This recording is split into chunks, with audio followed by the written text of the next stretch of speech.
5 things you didn't know are quietly killing your finances, and they come from habits you think are harmless in everyday life. Saving money, the most underrated skill in personal finance. People talk endlessly about how to make money, how to increase income, which careers pay well, what to invest in to hit it big. But here's the uncomfortable truth. Most people don't fail financially because they don't earn enough. They fail because they don't know how to keep what they earn. Nobody teaches you how to hold on to your money. Not in school. Rarely at home. Meanwhile, society cheers you on to spend more and spend fast. Shopping becomes the reward for hard work, not the consequence of poor self-control. But the cold, hard fact is this. If you spend everything you make, you're stuck in a treadmill for life, no matter how much you earn.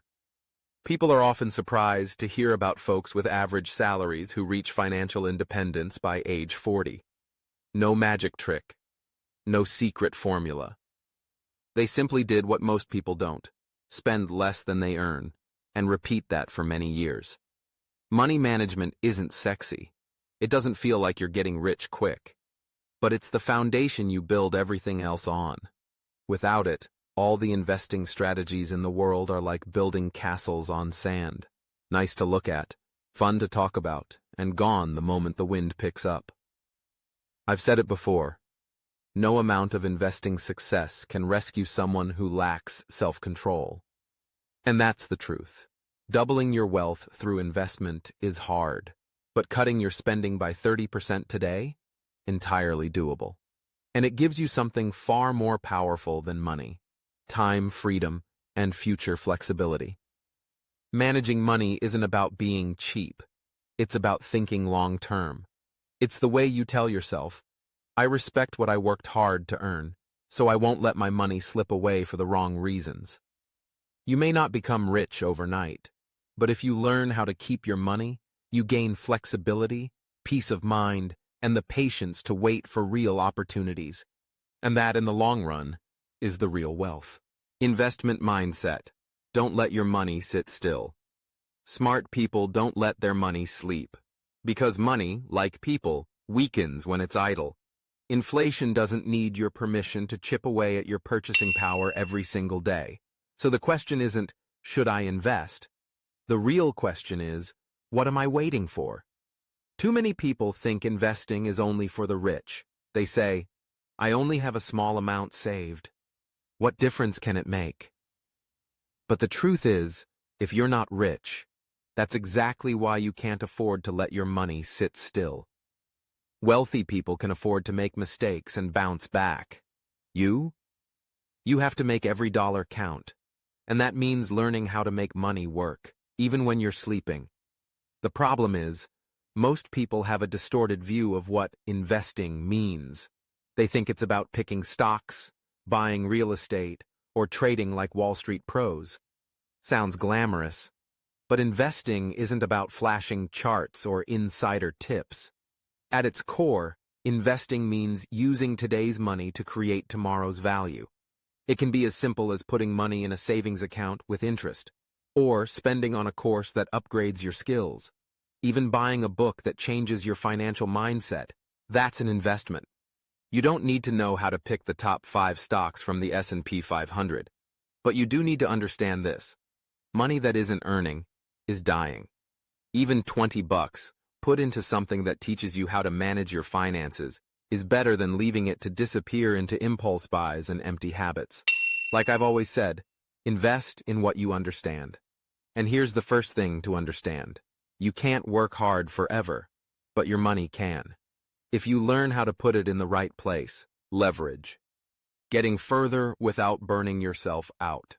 I once told a young guy, you've got 2 hands, but the world is way too big to conquer with just your own strength.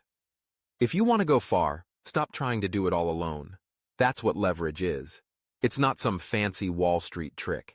It's the art of using other people's time, money, or brains so you can move faster, smarter, and further. Because here's the thing. Doing everything yourself might feel noble, but it's rarely efficient. You'll burn out before you break through. Leverage is what separates people who stay stuck in the same loop from those who scale.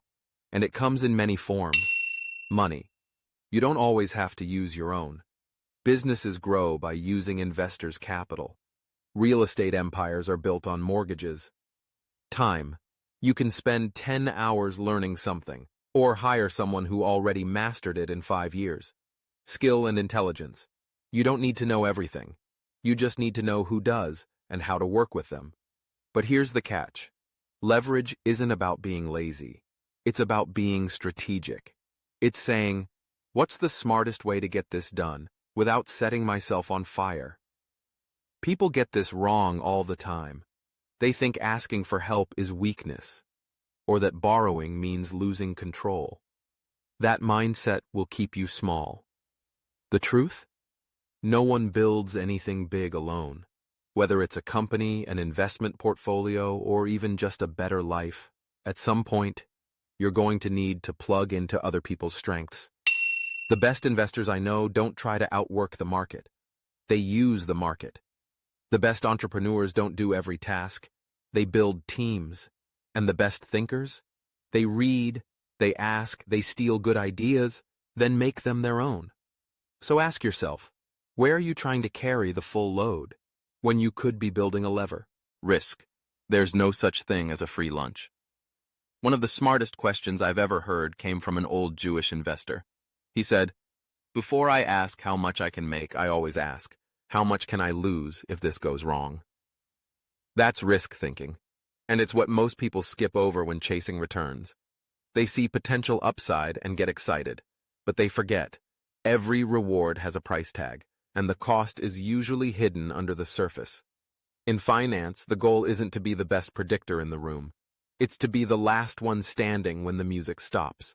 That means you don't need to avoid risk, but you'd better understand where it lives. People love the idea of high returns with low risk. Let me tell you, that's a fairy tale. If something promises great returns and sounds too smooth, look again. There's almost always a catch. Every investment has trade-offs. Stocks are volatile. Bonds are boring. Real estate ties up your cash. Starting a business? Get ready for a roller coaster. None of them are perfect, but none of them are evil either if you understand what you're getting into. The danger isn't risk itself. It's not knowing the risk you're taking. It's putting money in crypto just because everyone else is, not because you understand the technology. It's buying a stock because your cousin got rich off it, not because you read a single earnings report. I've always believed the best investors aren't the boldest, they're the calmest.